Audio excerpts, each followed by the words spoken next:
and here's a site that I'm building for a client. This is using the WIX platform.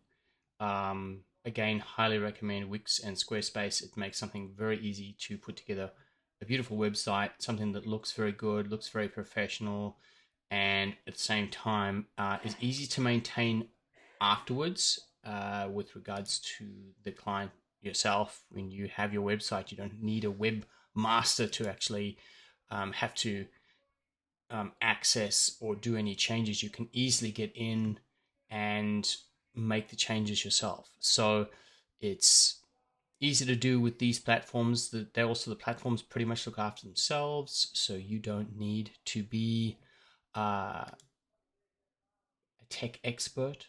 And that's the whole purpose of what I'm really aiming at doing here, is to stay away from the complex solutions. WordPress and all of the plugins, it takes a lot of time and effort. You got to know what you're doing. You got to be familiar with the back end.